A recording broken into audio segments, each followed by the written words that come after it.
Ayan, magandang araw po sa inyong lahat. Welcome po dito sa Bono Magos PH. Ayan.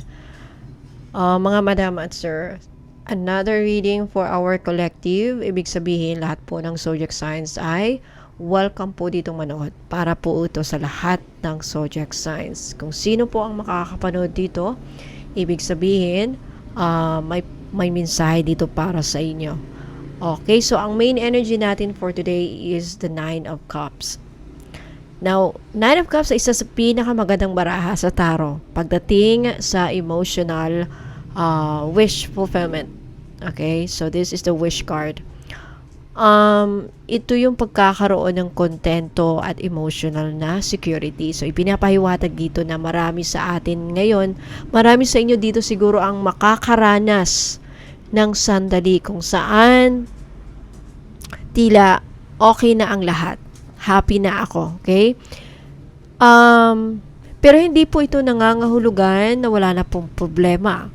Kundi, ang kakayahan mong, makita at mapahalagahan ng mga biyaya na meron ka sa kasalukuyan. Okay, ito yung energy ng pagpapasalamat, kumbaga. Ayan, wish granted. Ito yung pagkakaroon ng masarap na buhay. Ito yung kampante ka na, masaya ka, parang makukuha mo na yung hinahanap mo. Ayan. Posible din po ay ito yung ang mensahe dito ay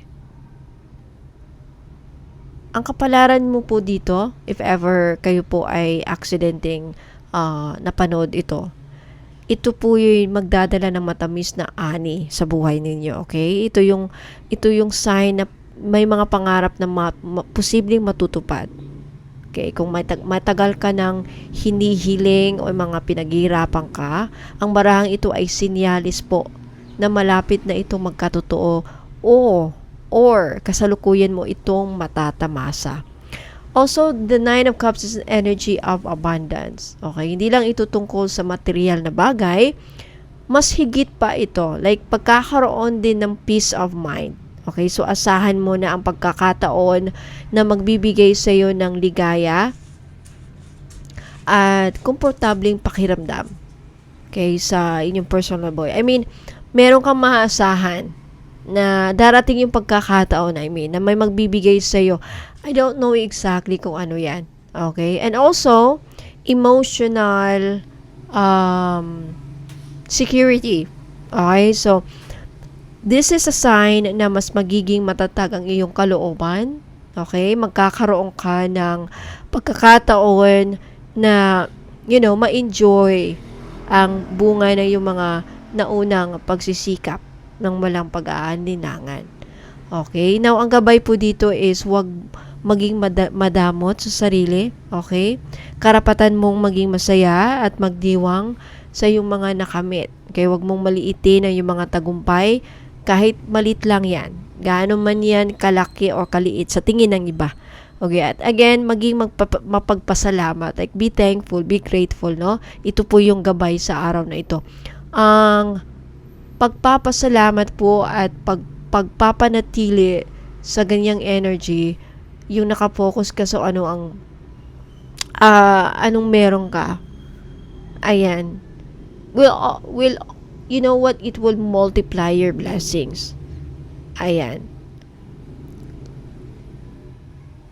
Also, may warning po dito. Okay? Kasi although positive itong barahang na ito, there's something about ego. Okay, ingatan nyo po. Mag-ingat na huwag maging too self-indulgent or maging kampante na mawawala ng malasakit sa paligid. Okay, panatilihin ang humility habang nagdiriwang. Humility is pagpakumbaba. Ayan. Alright. Now, titignan natin ngayon kung dito yung mga nasa baraha. Okay? Another energy. This is, Nine of Cups is your main energy. Okay? Nine of Cups. Now, let's take a look at your page. Mga Itong mga mababanggit ko dito, take it how it resonate ha, kasi iba-iba po ang ganap dito, iba't ibang energy. Let's start with the Page of Pentacles with the Hermit.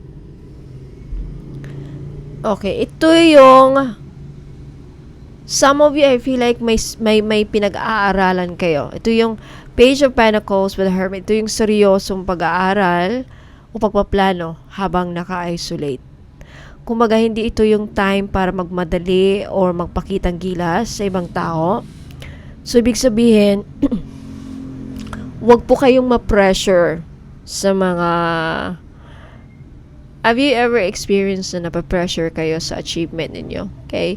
Ang gabay sa'yo ng kapalaran ngayon, ang gabay po sa inyo ng mensahe na sa'yo ng mga spirit guides mo is wag magmadali sa achievement nyo. Kung ano man yung mga hinahanap ninyo. Especially with regards to financial gain. Pentacles is money.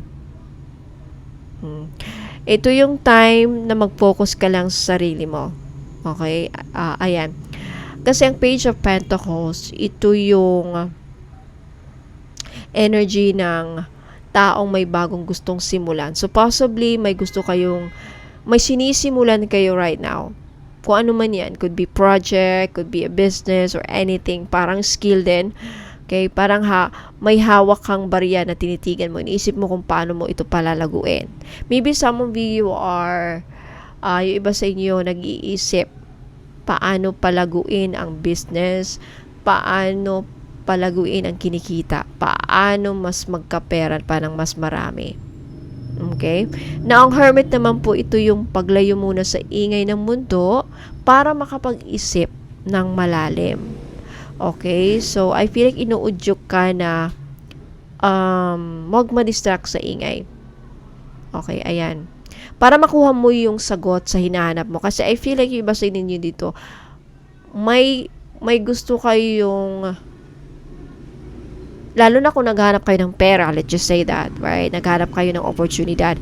Kasi Page of Pentacles din, I feel like marami sa inyo dito naghahanap ng oportunidad para magkapera, kumita ng malaking pera. Ayan. So, saan nyo po mahahanap ang sagot with the Hermit? When you are alone.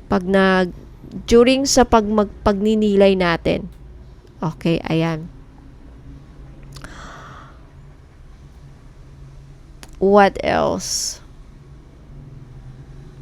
Kung may gusto ka pong matutunan o may plano kang business or pagbabago sa career o trabaho, ito yung sign na pag-aralan muna mabuti. There's something about that. Magbasa, mag-research. Huwag mo nang i-share sa iba ang plano mo hanggat hindi mo ito nakukuha or hanggat hindi ka sigurado. Ayan. So, advice dito is huwag munang makinig sa ingay or mga advice ng ibang tao, lalo na kung hindi naman sila expert, okay? Mag-retreat ka muna ng konti, ikaw lang at ang mga plano mo. Okay, ayan. Maging patient sa sarili. Ayan, yan po ang advice. Okay lang na baguhan ka pa lang. Okay lang na hindi mo pa mahanap yung mga hinahanap mo ngayon, mga kasagutan. Hindi mo kailangan maging makuha agad. Okay? Ang mahalaga, bawat araw ay may natutunan ka. Okay? Bago na regarding sa long-term goal mo. Okay? And also, maging mapanuri sa paghahanap ng oportunidad, financial opportunity. Kahit ano yan, trabaho, business, or anything. Dahil ang Page of Pentacles, ito yung wala pang hindi pa expert eh. Okay, ayan. Mag-aral lang tahimik, magplano ng mabuti, wag ma-pressure sa bilis ng progress ng iba. Yan po ang mensahe dito, okay? Next, you have the Knight of Pentacles and the Ten of Wands. Ito yung pagsisikap na parang walang bukas. Kailangan mag-ingat para hindi ma-burn out. Ten of Wands, burn out. Ito, Knight of Pentacles, pagkukumayod. Hard work versus overload. Ito yun eh. Ito yung sobrang sipag at dedikasyon with the Knight of Pentacles. Pero dala-dala mo ang sobrang bigat na pasanin with the Ten of Wands. So, I feel like marami dito sa inyo ngayon napapagod. Okay? masipag, pero napapagod na. Ayan. Siguro yung iba dito sa inyo, consistent kayo, ikaw yung reliable, gusto mo maging reliable, responsible ka pagdating sa pera, sigurista, trabaho ng trabaho, right? Diretso ang trabaho dito, Knight of Pentacles. Ngayon ang Ten of Wands, mukhang dami yung dinadala. Mabuburn out ka. So, hinay-hinay lang. Hinay-hinay lang sa pag-grind. Okay? Ramdam ko dito yung pagkapagod dito sa pagkukumayod eh. Yung mga bigat ng responsibilidad, yung pressure na kailangan mong tapusin lahat mag-isa. Ikaw ang kumakayod mag-isa. Ikaw ang namumblema paano maghanap ng pera. Ikaw ang Knight of Cups. Walang tumutulong sa'yo. Ikaw lahat, pasan mo lahat ang financial obligation. Tama ba? Siguro ikaw ang nagbabayad ng kuryente, ikaw ang nagpapakain, bumibili ng ulam, ikaw lahat. Paano yan? Talagang darating yung time mapapagod ka. Okay? So, masyadong maraming responsibilidad dito. Baka marami kang dala-dala nga. Okay? There's the road to success dito yung goal. I know marami sa inyo ang goal ninyo is to succeed, right? Maganda naman ang takbo ng mga plano mo, seryoso ka sa goals mo, at unti-unti mo itong makukuha, pero masyado mong pinapahirapan ang sarili mo with the Ten of Wands. Naramdam nyo ba? Baka malapit ka nang ma-burnout.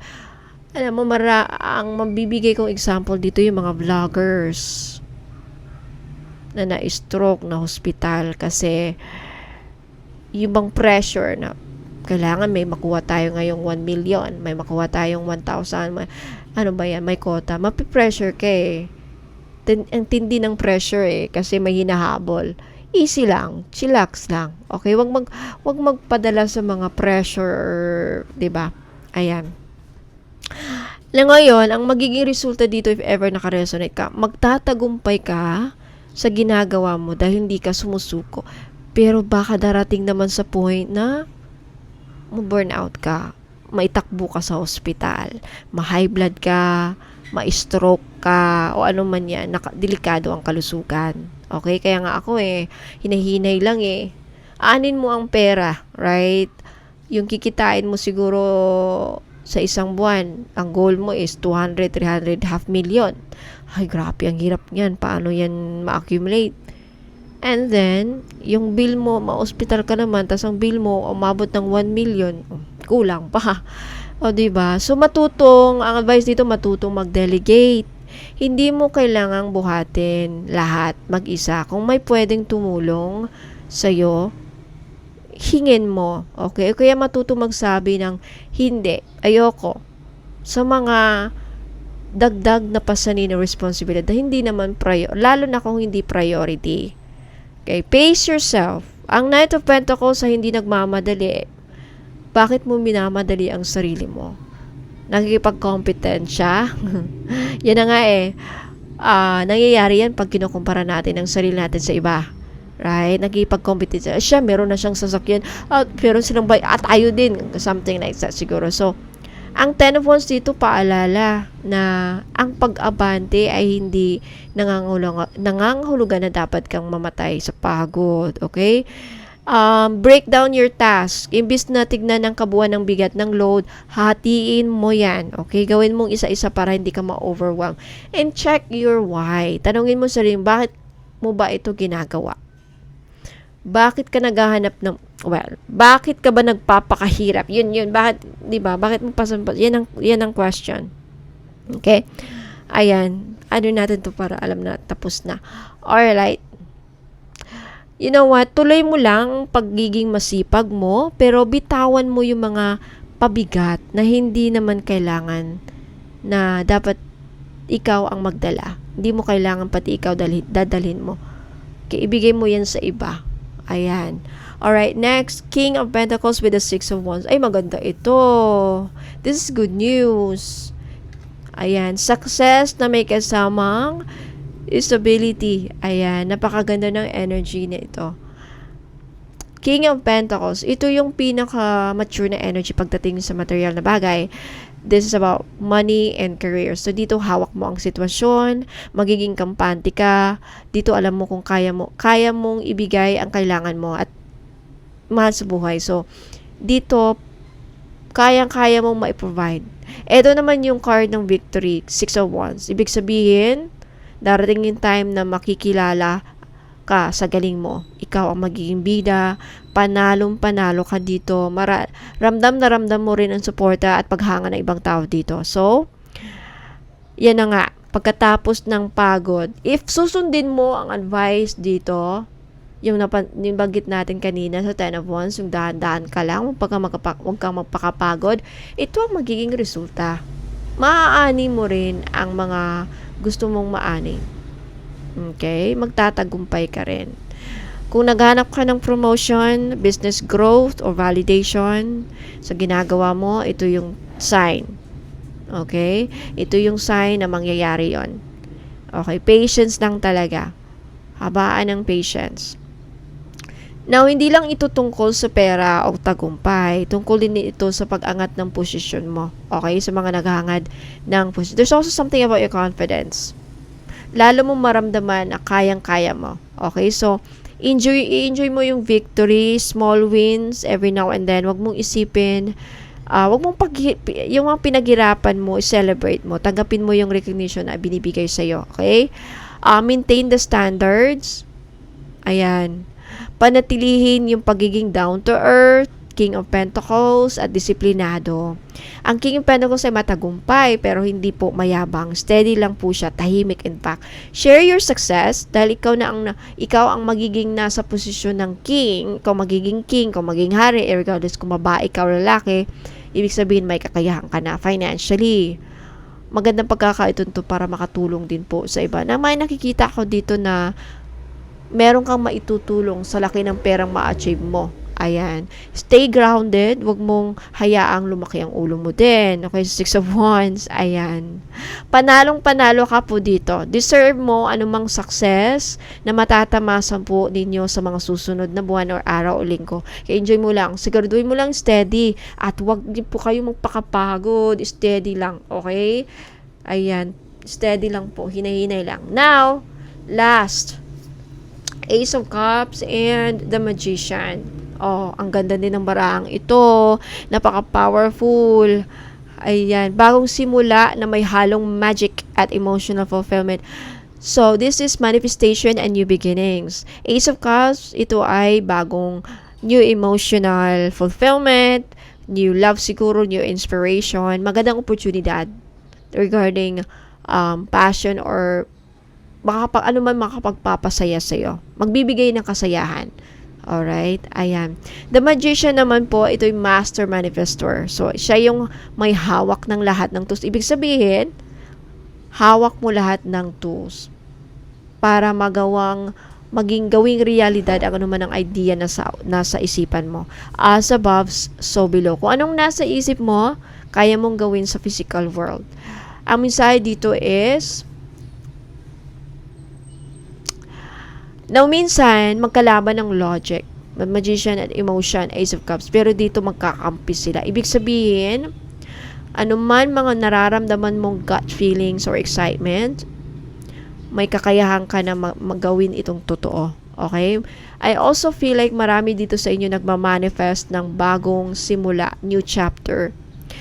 If ever may bago kang gustong simulan, pwedeng bagong relasyon, bagong project, new hobby, or passion mo, o kaya ay could also be like healing yourself.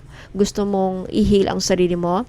Dahil nandito ang Magician, guaranteed po na ma-achieve mo or nasa kamay mo ang kontrolado mo, okay? I also see there's something about creative flow dito. Sobrang taas ng creativity mo ngayon. So, lahat ng kailangan mo para magtagumpay ay nasa sayo, nasa paligid mo. Kailangan mo lang itong tawag nung i-grab or pagdugtug-dugtungin. Okay? Ngayon, ang advice naman is gamitin nyo po ang intuition ninyo. Ang Ace of Cups ay emotion. Magician is action. So, makinig sa puso mo, pero wag mong kalimutang kumilos ng tama. Strategic. Okay? Wag puro-puro, lang, dapat may gawa din. Okay? And also, wag sayangin ang opportunity. May flow na darating sa buhay mo. I just don't know exactly kung ano to. Pwedeng inspiration, pwedeng bagong connection, pwede something na makapagbigay saya sa buhay mo. I don't know exactly yan. It could be a job, it could be a relationship, it could be anything. Kung naramdaman mo yung spark na yan, wag kang mag-alinlangan, i-grab mo. But then, use your discernment, okay? Also, there's something about believing in your power dito. So, paalala ng magician na wala kang kailangang hintayin na tamang panahon. Ikaw ang gumagawa ng sarili mong swerte this time. Kung gusto mong maging masaya with the Ace of Cups, kaya mong i-create yan ngayon. Now, intention is key. Ang susi dito ay intention. Dahil magician ang card, kung anong ilalagay mong focus, yun ang lalago. Okay? Kung positive ang focus mo, overflowing happiness ang babalik sa'yo. Okay? So, ayan. Sa madaling salita, yung mga pangarap na dati na sa puso mo lang, ngayon, pwede mo na silang gawing realidad. So, nasa sayo talaga ang tools para maging masaya at magtagumpay this time. Alright? So, ayan, mga madam at sir, deserve mo ang lahat ng blessings na paparating na nakikita natin dito sa baraha. Bitawan mo yung mga pabigat. Alright? I-enjoy mo ang mga ma-achieve mo, gamitin mo ang magic para ma-manifest ang buhay na gusto mo, okay? If you want to claim this, mag-comment po sa baba, mga madam at sir. I-comment nyo, napakalaga po. I claim the magic that will happen in my life. I claim the blessings na paparating, whatever. Ayan. So, ayan po. Sa mga naghanap po ng mga pampaswerte, protection sa swerte, kamalasan, anything na hinahanap ninyo, punta lang po kayo sa Facebook page ko, Bonang Magos PH. Ayan. Maraming salamat. Huwag po kalimutan mag-subscribe sa hindi pa mag-subscribe para bukas another reading po sa inyong kapalaran, minsay at gabay. Ingat po kayo mga madam at sir. Hope see you again next time. Take care. Bye!